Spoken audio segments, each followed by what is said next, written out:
This program is rated PG. It contains themes and scenes which may not be suitable for very young audiences. Parental guidance is advised. Be advised that the views and opinions of the hosts and guests do not reflect those of the station.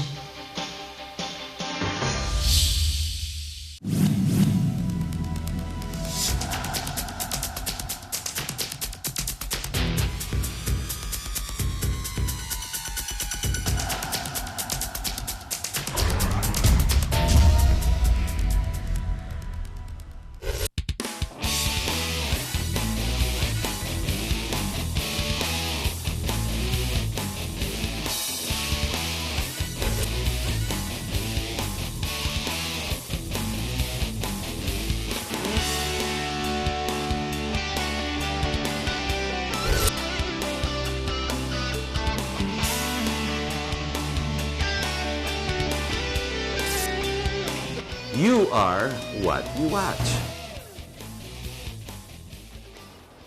Hello, my name is Harry Tambuatco. Welcome to our program. The topic for tonight is going to be local government units legalized corruption. What exactly does that mean? It means there is a legal terminology, if not a legal procedure, that actually makes corruption acceptable.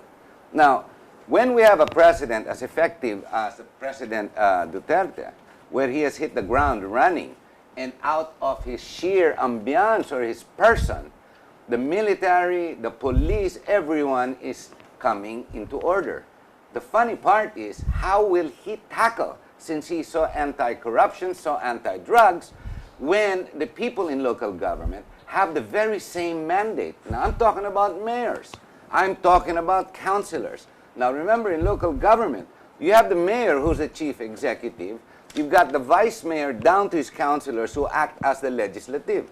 Although they only make ordinances, they're still bound by the Constitution.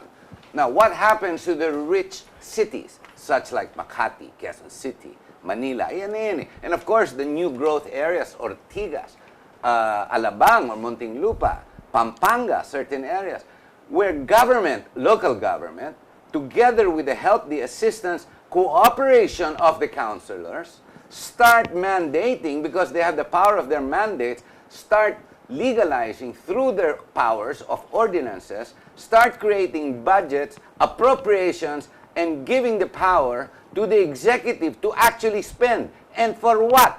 Drugs, corruption, illegal construction, ang tawag po dyan, destroy, create, and bring the money out all over again. Pero meantime, 30, 40, 50, 60, maybe up to 70% goes into the pocket.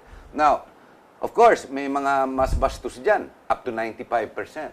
Yung 5%, bibigay nila, kunwari, tax, daya pa. Now, what do we do when people with a mandate all over the country will do this and corrupt the system? Can the president actually go after them? We'll discuss these issues, and we're going to talk about the number one city, Quezon City po. Pag-usapan natin, we have with us the Leon Peralta, who ran for mayor of Quezon City. He was very disgusted. The reason why he went out all the way to challenge the current mayor was simply because of this, legalized corruption. He's also founder of the LEP, Liga na Eksklusibong Pagbabago, which is Duterte-inspired. In other words, change has not only come, change is here. And of course, you all know Johnny Chang. Sometimes they call, they called Quezon the explainer when he was in ANC. We have the complainer. We have Johnny Chang. Johnny Chang he also likewise ran for Quezon City Mayor. This is way back in 2013. And he's also founder ng nationalist movement. Salamat po, narito po kayo. Johnny, may dala kang mga dokumento dyan, ano? Nabigla ako yung sinabi mo sa akin before the show. Parang pwede kaya panipaniwalaan.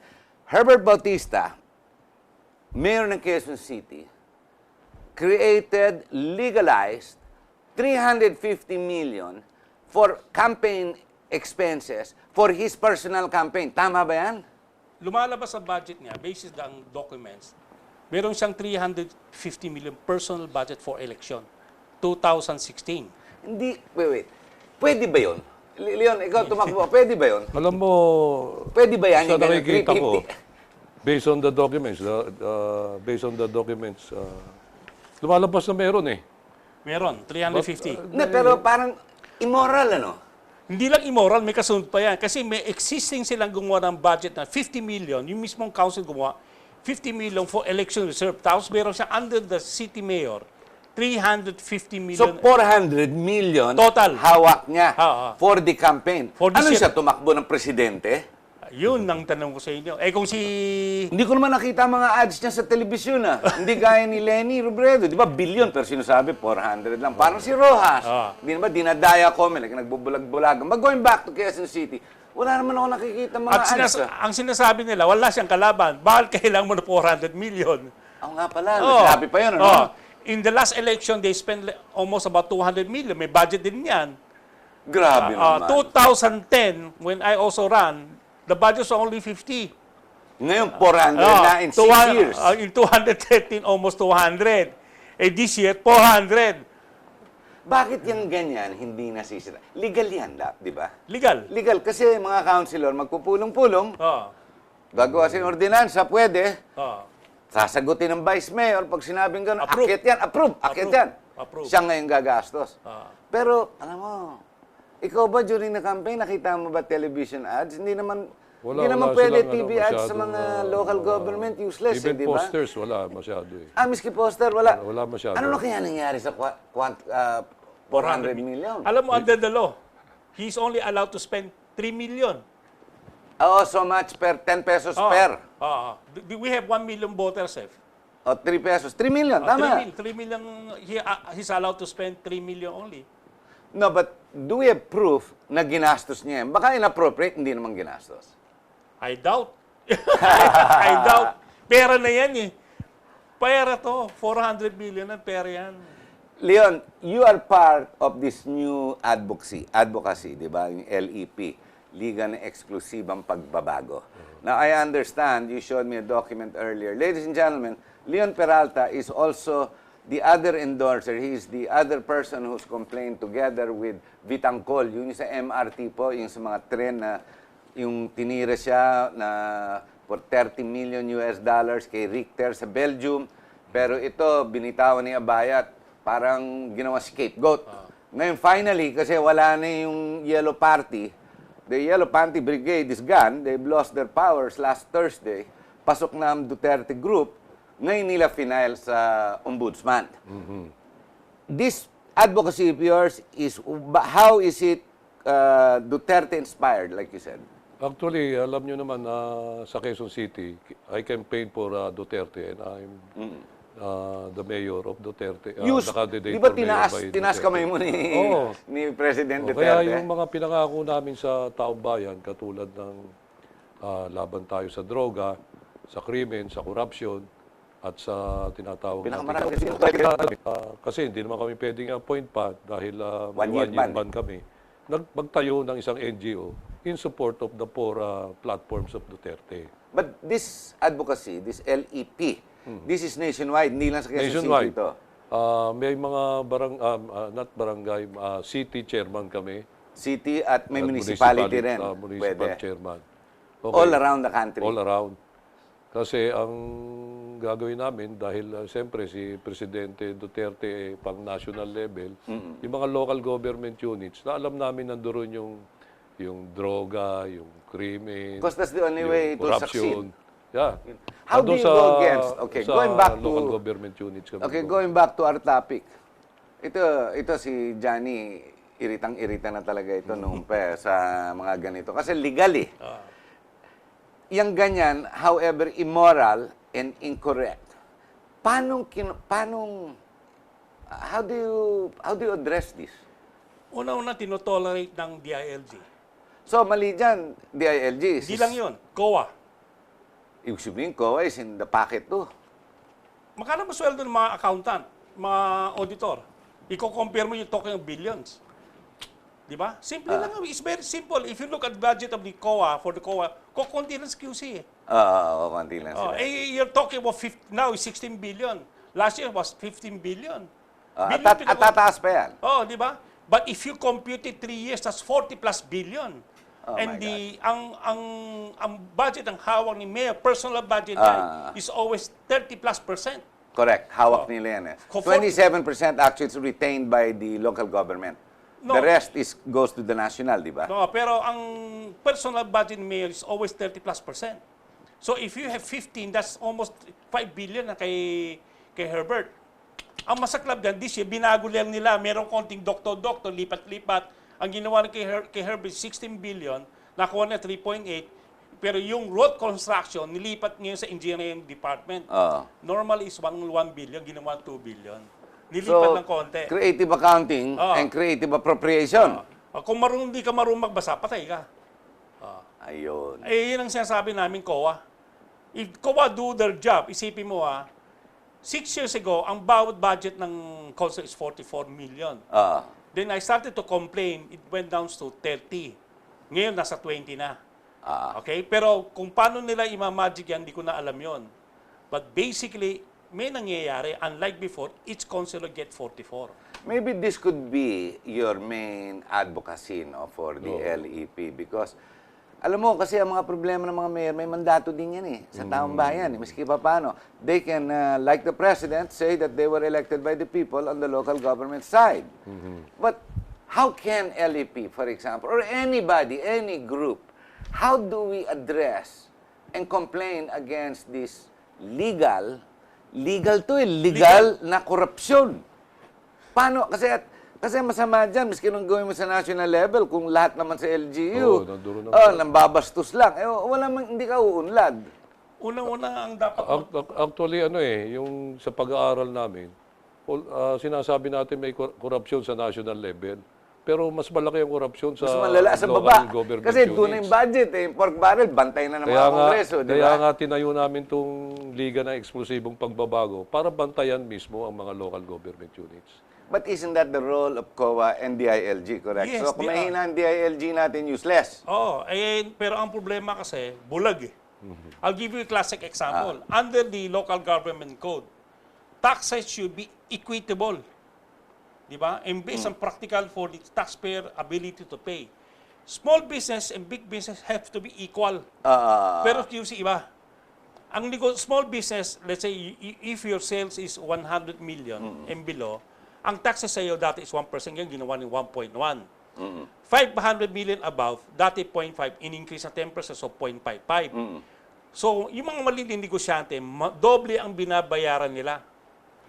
Kesa sa malaki. Pero we have asked a lot of questions. Kaya nga, actually, alam ng COA yan, mali ito, alam ng Department of Finance yan, we asked them before, at alam ng DILG. Kaya lang, paano kang lalaban? Yeah, how do we fight City Hall? Sige nga, ikaw, Leon. How do you fight City Hall? May nabuo kaming formulation yan Lalo-lalo na nung presidente na natin si Duterte. Unang-una, kailangan tapang at malasakit sa bawat isang tao. Kailangan, you could not fight City Hall without courage and sincerity. Kailangan paandarin mo rito yung tapang at malasakit ng bawat member. I think may mangyayari. Kasi talagang maganda Presidente Duterte, siya mismo nagli-lead Oh. At sana yung mga in-appoint ng mga tao, may malasakit sa kanya at sa taong bayan. Kasi hindi na natin madadala to Well, as of this morning, like I told you, I don't remember his name, but we now have a new appointee sa DILG, the former governor in 1992 of Coronadal. That's Sueño. Sueño. She was the one that was appointed this morning. Now, will he be strong enough or is he too old? Alam mo, DILG, ang lawak niyan, ang bumbayan niyan, ilan yan? That's thousands, di ba?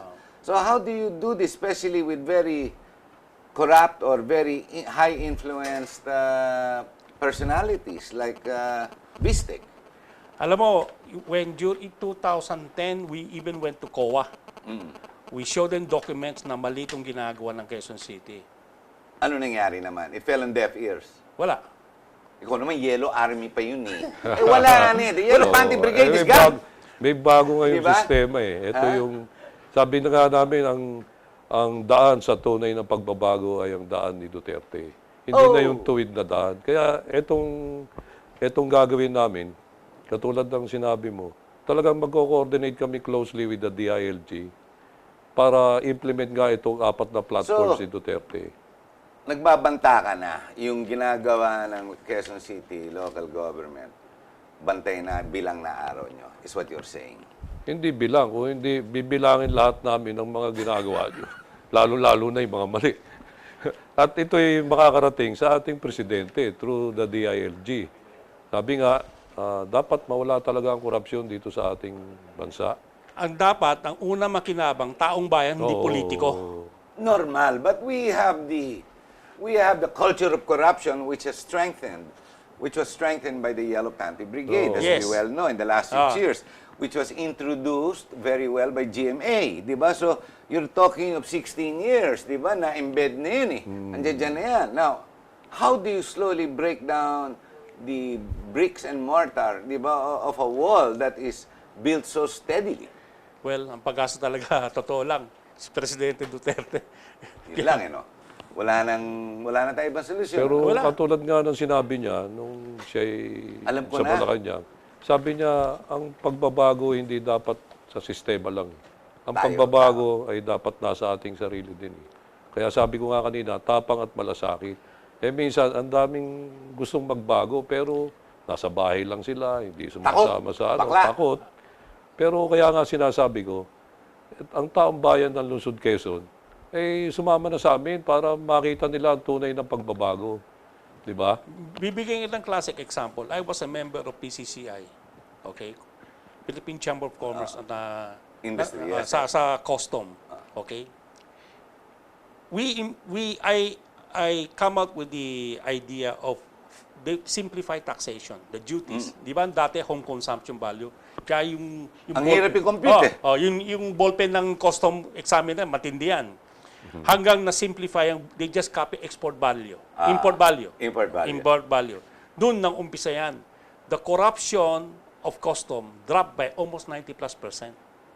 Biro mo. Bumaksak na ang nag-smuggling na lang, bigas, kotse, yung mga high yield yung tao. High yield. Practically lahat, na-simplify lahat yan. It's been moving very good. When you simplify taxation, that's why I even suggested to the national government now, may pinagdala kaming kopya, na taxes of Hong Kong and Singapore, simplify. When you simplify, bababa ang corruption. I'll give you a classic example. During the time of Lee Kuan Yew, the taxes of Singapore was 40%. Lee Kuan Yew yan, ha? Nahirapan sila makolekta ng buwis. So, kinopya nila yung Hong Kong. When they drop it to 20%. 18 lang nga eh. Ah, Hong Kong, 17, 18. Nagbago buong Singapore. Nakaroon ng transformation. The people supported Lee Kuan Yew.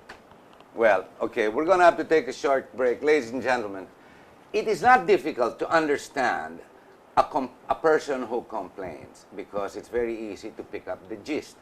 But to understand the solutions takes more comprehension. But what Leon Peralta is saying here, it's no longer just comprehension because it's blatant. Ibig sabihin, kumbaga nakasulat na sa pader, hindi lang sa papel gaya ng dyaryo. Sa pader na, ayan na, maliwanag ang korupsyon. But how do you break that? Hindi pwedeng, kaya ni Digong yan, kaisa-isang tao yan. Sure, while he will be the leader, he will be the symbol, it requires you to get off your chair and to start doing your part. Pag sinabi change is coming, ang ibig po sabihin yan, parang sa Amerikano, di ba, ikaw ang pinagtitignan yan. Sa dulo ng daliri ko, ikaw ang kinakausap. So what are you to do now? Wait for a couple of minutes. We'll be right back. We'll tell you.